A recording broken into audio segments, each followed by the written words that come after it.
Vamos a estar analizando el mapa del conflicto sirio, pero también vamos a estar analizando cuáles serían los posibles efectos para Israel, por ejemplo, en caso de que este conflicto sea ganado por el ejército sirio. Por las pasadas 2 semanas y hoy ratifico mi tendencia a comprender que el conflicto sirio está siendo ganado en su totalidad por el ejército sirio, no solo por el apoyo de Irán y de Rusia, sino también por el apoyo de las distintas milicias chiíes que, ¿verdad?, dentro del terreno sirio compiten o pelean en favor del ejército sirio y del gobierno de Bashar al-Assad. Ahora, vamos a analizar un poco el mapa y antes de llegar hasta ese punto, vamos a hablar rápido sobre lo que está ocurriendo en Raqqa. En Raqqa están ocurriendo un sinnúmero ¿verdad? De combates que son un poco ambiguos en el sentido de que un lado avanza bastante, el otro puede aguantar a ese o a empujar a ese ente que viene hacia el interior de la ciudad, pero el conflicto se atrasa, se complica. Raqqa es un escenario tan y tan ambiguo que ahora mismo no me atrevo a decirles y retiro lo dicho la semana pasada de que Raqqa va a ser conquistado por las fuerzas democráticas sirias y los kurdos, los YPG, en un mes, porque sería totalmente ambiguo. ¿Por qué es ambiguo? Primero que nada porque los bombardeos constantes que han estado teniendo lugar en Raqqa, por ejemplo, entre ayer y hoy, han hecho o han provocado que cientos de civiles acaben heridos. Según las Naciones Unidas, se estima que dentro de Raqqa aproximadamente hoy quedan entre 20.000 y 50.000 civiles. Esto es un poco preocupante porque las posiciones desde donde Daesh está atacando a las fuerzas democráticas sirias y desde donde está atacando a los kurdos son desde posiciones donde hay civiles. O sea, ellos están atacando en barrios donde hay civiles. Ahora, a pesar de todo, esta pasada semana, el ejército libre sirio y los kurdos lograron conquistar el barrio de Naslet Jehada, que es básicamente un barrio donde Daesh tenía laboratorios para crear explosivos, donde Daesh guardaba su equipo de artillería y armas ligeras, pero también los YPG y el Ejército Libre Sirio también conquistaron otro barrio, que es el barrio de Ishambe Abdel Malek, que sin duda, y desde mi punto de vista, era el principal baluarte de los yihadistas por su localización. Y es que esta ciudad, este barrio, está al lado sur del río Éufrates. Lo que sin duda también es una ruta de acceso para, ¿verdad?, a ellos escapar al desierto o escapar hacia Deir ez-Zor, donde aún tienen, o de hecho, de donde tienen una gran influencia en todo el desierto sirio. Ahora, vamos a movernos un poquito más hacia lo que quería mencionarles.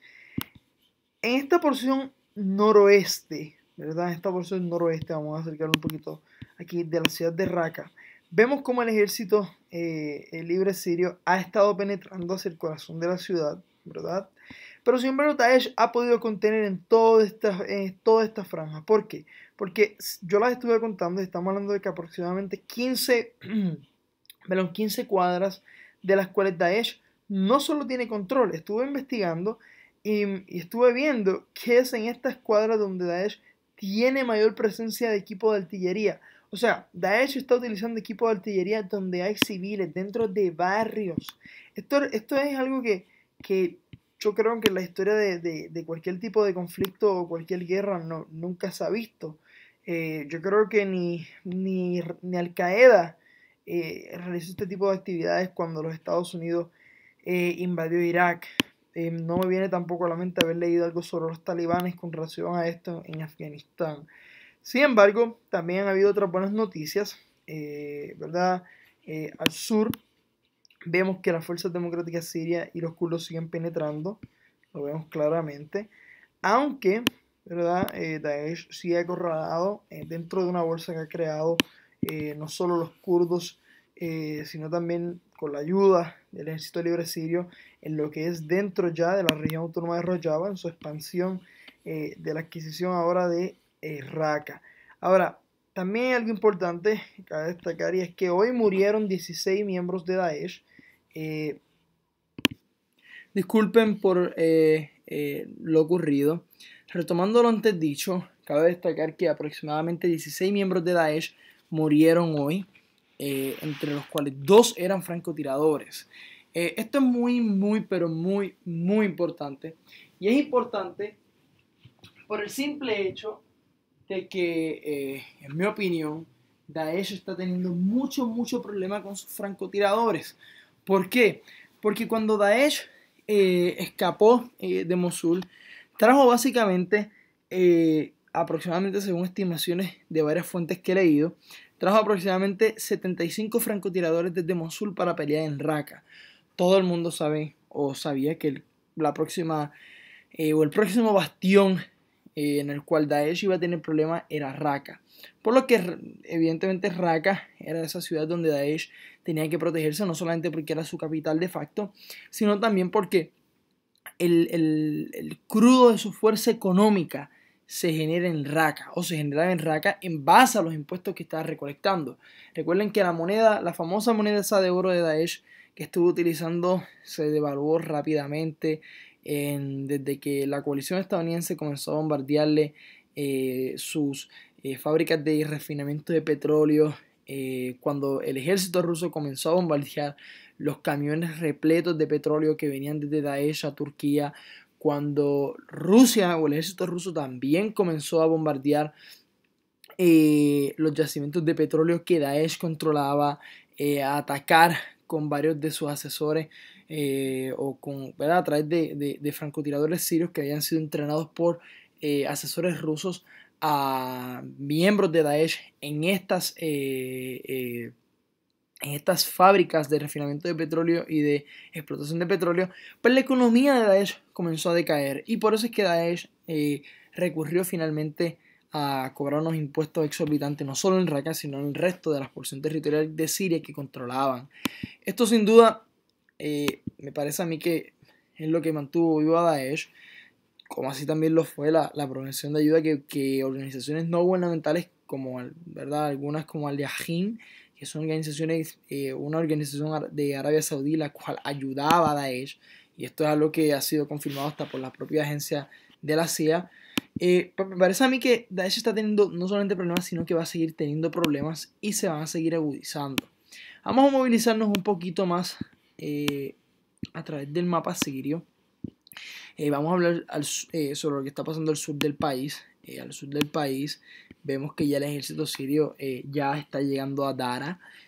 Como les he comentado, aquí ya se han creado 3 bolsas diferentes en esta porción sur-oeste del territorio sirio. A mí no me cabe la menor duda que toda esta porción territorial al sur de Katana va a pronto caer en manos del ejército sirio. Toda esta porción territorial desde Al-Hara hasta el norte de Dara también pasará a manos del ejército sirio pronto, lo que posteriormente dará paso a que de verdad el ejército sirio intente atacar a los grupos aliados de Daesh en Tasil. Creo que esto es algo que va a ocurrir rápidamente, que Dara caiga, no solamente por las vías de acceso que, ¿verdad?, permitirían que el ejército que el ejército sirio pueda mover sus tanques libremente hacia zonas adyacentes a Tasil como Nahua, y organizarse desde Nahua, porque en Nahua, donde los grupos o los demás grupos islamistas que controlan toda esta porción territorial tienen su centro de comando, y creo que estas infraestructuras militares totalmente no permanentes que han creado estos grupos terroristas e islamistas podrán ser utilizados por el ejército sirio para organizarse y atacar a Tasil, y de ahí pues adquirir control sobre toda la porción territorial cercana a los altos del Golán. También, si nos movemos un poquito más hacia la porción este, vemos que As-Suwaida ya está en pleno control del ejército sirio. no solamente está en pleno control del ejército sirio, sino que su principal vía de acceso, tanto a Busra al-Hari como también a Shabba, está en control del ejército sirio. Por lo que el ejército sirio no va a tener problemas, se los aseguro, desde mi punto de vista no va a tener problema para recuperar toda la porción suroeste del territorio sirio. Y yo veo que es cuestión de tiempo de que el territorio al suroeste de Siria pase a manos del ejército sirio. Tengo un problema o una interrogante que me gustaría compartir con ustedes, y es cómo responder a Israel cuando esto se dé. Porque, repito, quienes están combatiendo en estas porciones al sur de Siria o cercanas a los altos del Golán son grupos chiitas o grupos paramilitares chiitas afganíes, pero también está Hezbollah. Y vuelvo y les repito lo que comenté con ustedes la semana pasada y la antipasada, o sea, hace 2 semanas, y es mi preocupación de cómo Israel va a responder ante tener no solo a Hezbollah en el sur del Líbano, especialmente en el distrito de Mar Jayoun, donde tienen casas, donde en muchas de ellas no viven personas, pero están llenas de misiles que supuestamente, según Israel, anuncia a través de su embajador en las Naciones Unidas, Danny Danon, o Danny Danon, como le quieran llamar, hay más de 100.000 misiles apuntando hacia Israel, y que esto es verdad, según un trabajo de inteligencia israelí, representa un peligro, pero desde mi punto de vista es más peligroso tenerlos cercanos o controlando toda una frontera adyacente a un territorio que Israel ha tenido muchísimo problema desde el 67 para controlar. Me refiero desde el punto de vista militar.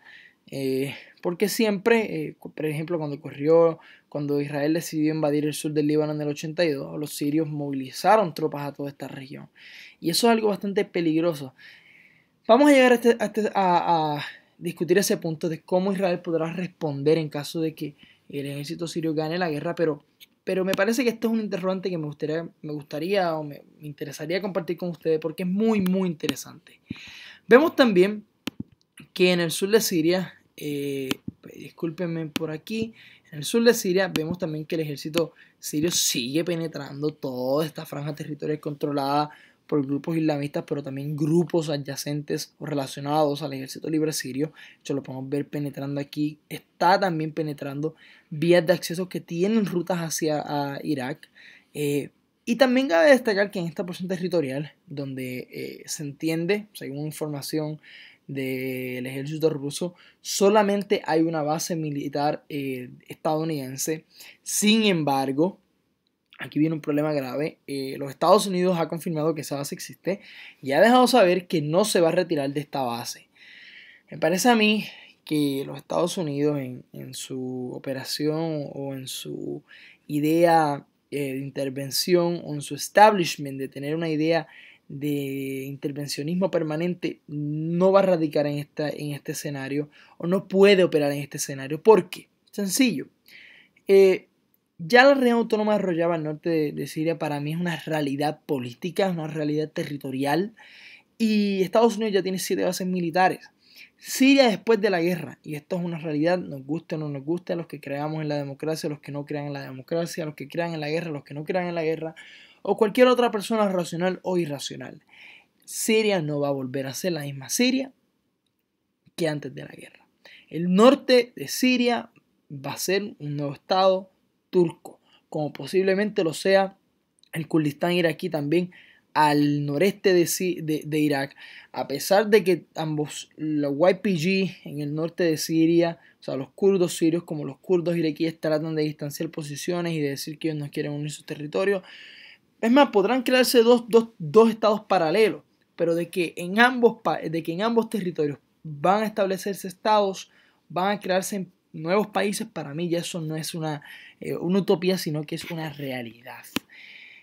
Si nos seguimos moviendo por el desierto sirio, vemos que el ejército sirio sigue expandiendo esa franja tan importante que les he mencionado para poder crear una bolsa alrededor de Deir ez-Zor, ¿verdad? Con la frontera de Irak.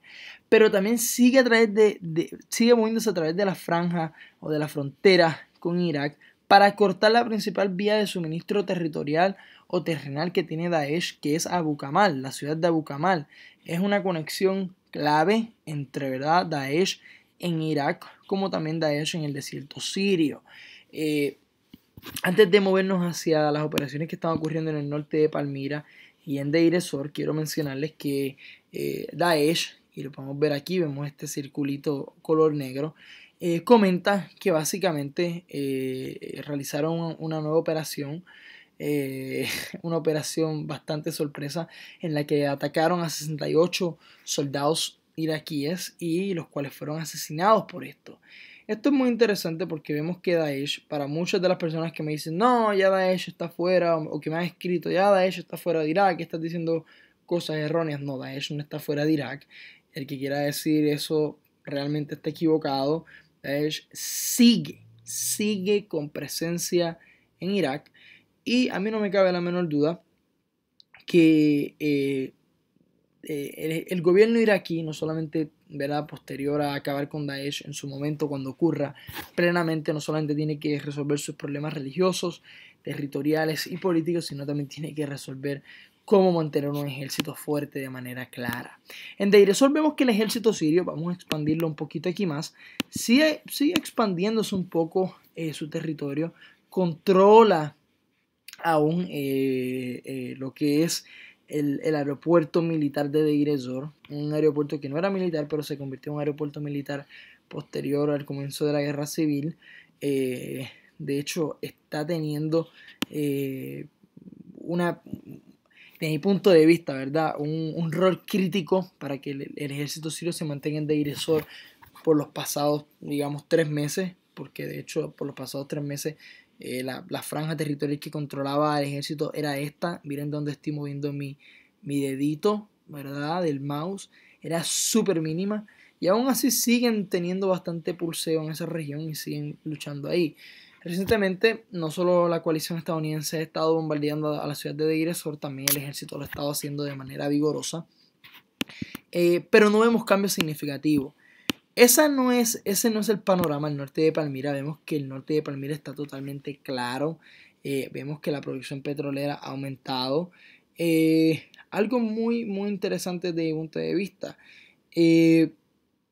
Algo que no mencioné y se me olvidó y me parece bastante interesante es que el ejército sirio ha conquistado y ha confirmado que ya tienen su poder a la ciudad de Duwaykila y sigue hacia Abu Kamal, como les comenté. La ciudad de Duwaykila era clave para Daesh en el desierto sirio, no solo por su directa conexión con Abu Kamal, sino también por su directa conexión también con Al-Busayra, que son ciudades donde Daesh aún tiene bastante, ¿verdad?, donde Daesh tiene, no es que se esconde, pero no es que está bastante presente ahí, sino que se esconde ¿verdad?, a través del sistema de túneles y de cuevas que está utilizando para esconderse de los ataques que la coalición estadounidense y el ejército sirio realizan en esa región. Ahora, bastante interesante es el hecho de que al norte de Palmira el ejército sirio ha conquistado aproximadamente 8 barrios en la pasada semana. Esto era algo que no se veía así tan vigorosamente desde hace bastante tiempo.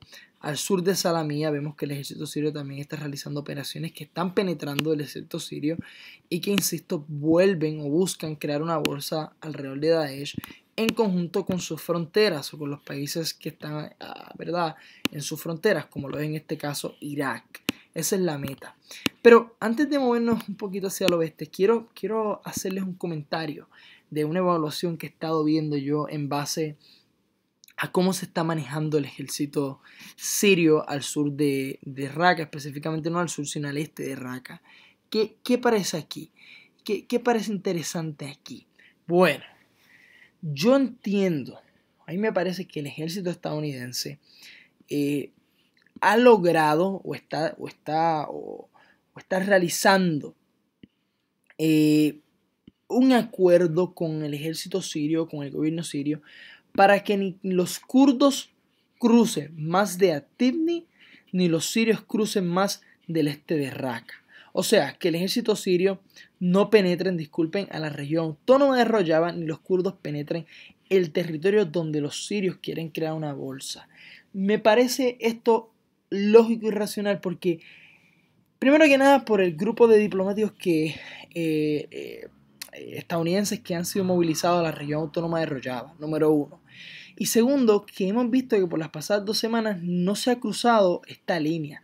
Aunque sí hemos visto que los kurdos han bajado hasta un poquito o bastante, me parece, al norte de Aptimni, pero no han cruzado a Aptimni, teniendo las posibilidades de hacerlo, teniendo las vías de rutas de acceso clave abiertas para poder hacerlo. Y yo creo que ahí ha habido algo. Hay algo raro, hay algo en este monopolio que a mí no me parece racional y que no me parece a mí lógico, por lo que yo creo que esto puede ser una realidad. En Raza Fatrilla, disculpen, moviéndonos a otros temas, vemos que han sido asesinados 12 miembros del ejército sirio. Esto es bastante lastimoso cuando vemos el éxito militar que está teniendo el ejército sirio a través de todo el territorio sirio. Vamos a bajar de nuevo un poco hasta Damasco para comenzar a movernos hacia el noroeste y concluir y después darles el análisis que tengo sobre Israel.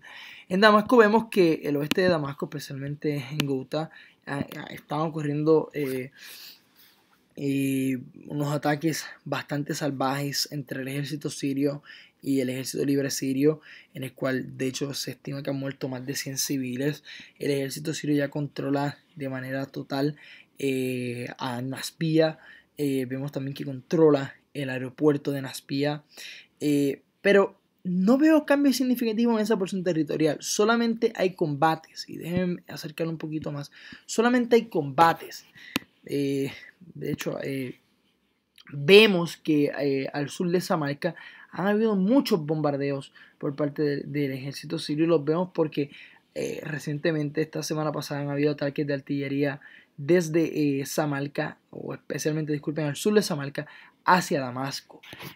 Pero de ahí para allá no veo cambios significativos realmente en toda esta porción territorial.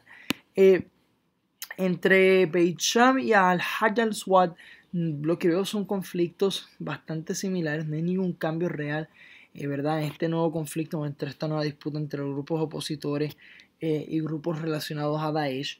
Y realmente no creo que esta porción territorial vaya a caer en manos de uno o del otro en ningún momento a corto plazo, porque los combates han sido congelados, porque muchas brigadas han sido movidas al sur, o en el caso de grupos afiliados a Daesh, se han movido a Raqqa. Vamos a movernos un poquito más hacia el oeste. Vemos que en Dumair no ha ocurrido nada. Al este de Jairut, esa porción territorial sigue igual en manos de los rebeldes, aunque sí esta semana pasada hubieron ataques desde el sur de Jabrut hacia esta porción al norte de Jairut, donde los rebeldes repelieron bien y no ha ocurrido más nada. Vemos que un grupo rebelde en el tema Alula sigue expandiendo su territorio al sur, ¿verdad?, de la ciudad libanesa de Arsal, donde de hecho al este de Arsal el ejército sirio y también Hezbollah han estado atacando a grupos afiliados a Daesh, grupos sunitas y salafistas que están tanto en territorio sirio como en territorio libanés. Vamos a hablar un poquito de Homs. ¿Qué está ocurriendo en Homs? En el barrio de Manuk, en Homs, disculpen, el ejército sirio ¿verdad?, ha recuperado el barrio de Manuk, ¿verdad?, en esta porción aquí al noroeste de Homs, y ese era un barrio bastante clave que controlaba el frente al-Nusra, un frente clave porque era una conexión directa con Hama. Y me parece que eso es bastante interesante, no solo por el hecho de que le da un poco de respiro al ejército sirio al sur de Hama, pero también al oeste de Salamía, porque era clave para la movilización de grupos armados hasta Al-Rastan, que luego atacaban al oeste de Salamía. Vamos a movernos un poquito más a Hama, y hay una noticia bastante interesante, y es que en Hama, disculpen, 5 miembros del Partido Islámico de Turquistán mataron a 5 soldados sirios. Esto era básicamente una célula durmiente que básicamente atacó a estos miembros del ejército sirio. Y me parece a mí que esto es algo que no solamente está ocurriendo dentro del territorio que controla el ejército sirio o el gobierno sirio, sino también dentro del territorio que controlan los grupos terroristas e islamistas en todo el territorio sirio. Vamos a hablar un poquito sobre lo que está pasando en toda esta porción de territorios que controlan al noroeste los rebeldes. ¿Qué ha ocurrido esta semana? Bueno, Maharat al-Numan, básicamente Maharat al-Nusra encontró una célula de Daesh que iba a atentar contra ellos. En Maharat al-Numan vemos que básicamente esta célula no solo iba a atentar contra ellos, sino que tenía una fábrica de creación de bombas y de chalecos bombas. ¿Por qué les traigo a coalición estas dos noticias de miembros de Daesh que van a atacar a grupos como el Frente al-Nusra o a otros grupos afiliados a Daesh? A otros grupos opositores e islamistas. ¿Por qué les traigo esta paradoja a coalición, por llamarlo de esta manera? Porque vemos que dentro donde estos grupos terroristas, especialmente esta porción territorial que en su mayoría no está controlada por el ejército libre sirio, sino por grupos islamistas y grupos salafistas que aplican la sharia en el territorio. ¿Por qué? Porque vemos que están descontentos. Descontentos no solamente porque quieren una ideología más radical, sino también porque vemos que hay un grupo de individuos que están buscando apoyar a Daesh, aunque sea de manera individual. Y si los opositores no controlan esto, créanme que ellos mismos van a entrar en un conflicto con personas que están dentro de sus fronteras. ¿Eso es bueno para ellos? No lo creo. No lo creo. Y también cabe destacar que, ¿verdad? En toda esta porción territorial que vemos aquí al sur del noroeste, ¿verdad? Esta porción territorial que controlan los opositores, el ejército sirio está atacando a través de sus milicias nacionales, está atacando a estos grupos opositores, especialmente en la ciudad de Kurnas, y también bombardeando ciudades al este de esta porción territorial y combatiendo especialmente al sur de Alepo, donde están intentando empujar todos estos grupos opositores, según lo que yo estoy entendiendo de este mapa y de lo que he estado evaluando, empujarlos hacia la frontera con Turquía. Turquía ha movilizado varios batallones en la ciudad de Rehalli y también Altinozu. Creo que la pronuncié bien esa ciudad. Llevo bastante pronunciándola, pero no creo que me haya salido perfectamente en turco. Pero está buscando empujarles, y por eso ha creado una franja entre Hassan y Hama, para poder buscar empujarles directamente, ¿verdad? Utilizar la frontera turca como una bolsa también, que de hecho toda esta franja territorial está dentro de una bolsa del ejército sirio finalmente, y empujarles y llevarles hasta, ¿verdad? Ese escenario en el que se vean obligados a negociar y poder acabar con ¿verdad? Esta presencia que tienen estos grupos islamistas y terroristas en el conflicto sirio. En la porción territorial que controla el ejército turco y el ejército libre sirio, ¿verdad? Desde Yaraburuz hasta el este de Sharanli, no vemos cambios significativos, aunque sí vemos que el ejército sirio está penetrando hacia la ciudad de Bezaya y también al sur de Kabasín, aprovechándose también de las principales vías de acceso que tiene desde Alepo. A mí me parece que el ejército turco y el ejército libre sirio van a tener problemas serios porque yo no veo otra fórmula para poder sacar al ejército libre sirio y a los kurdos de aquí si no es que, ¿verdad? Disculpen, si no es que los kurdos y el ejército sirio se unen al menos, como ya lo han hecho en el pasado para atacar a Daesh, se unen para sacar al ejército turco y el ejército libre sirio. ¿Cuál es el problema? Que esto sería idóneo si el ejército sirio no quisiera adquirir este territorio, pero sí lo quiere adquirir, porque sería clave para no permitir, al igual que lo está haciendo el ejército libre sirio y el ejército turco ahora mismo, para no permitir que la región autónoma de Rojava se una. Por eso es complicado que esta operación se lleve de manera conjunta. Ahora, que si los kurdos pudieran hacerlo solos, sí, no me cabe la menor duda de que tienen el potencial de hacerlo si es que, ¿verdad? Estados Unidos sigue movilizando sus aviones a 2 de las 7 bases militares que tiene en Siria. Dos noticias importantes que no mencioné sobre Deir ez-Zor, y es que el ejército sirio ha realizado operaciones en Hawaka y Olmal, que son ciudades claves en Deir ez-Zor, y las cuales están siendo bastante prósperas a nivel aéreo, no a nivel terrenal. Para concluir, esto es todo lo que les puedo hablar sobre el mapa, pero antes de irme, ¿qué significaría para Israel que el ejército sirio gane toda la porción territorial o más del 75% o 75-80% del territorio sirio, ya que desde mi punto de vista los kurdos no van a ceder en su presencia en el norte de Siria, en lo que se conoce como la región autónoma de Rojava, y no van a ceder a esas aspiraciones nacionales que tienen, aunque hablan de autonomía, pero que yo sé que son aspiraciones nacionales porque son más que obvias. Esto significaría para Siria un problema grave, porque no solo Irán va a tener las 13 bases militares que tiene actualmente, sino que también va a expandir su presencia militar en Siria, va a expandir su presencia náutica en Siria, va a expandir sus programas o proyectos científicos, entre comillas, con fines nucleares, va a expandir la presencia o la influencia, escuchen bien, la influencia política y religiosa, ¿verdad? Que en este caso en Siria, como esto ha tenido lugar también, como ha ocurrido en el Líbano. A mí eso no me cabe la menor duda. Y creo que también esto sería bastante lamentable, ¿verdad? Para Israel, desde el punto de vista de que Hezbollah va a tener otros frentes de combate claves.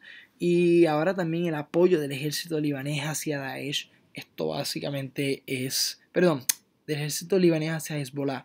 Esto sin duda va a afectar a Israel. Creo que Israel va a tener que concentrarse no solamente en movilizar tropas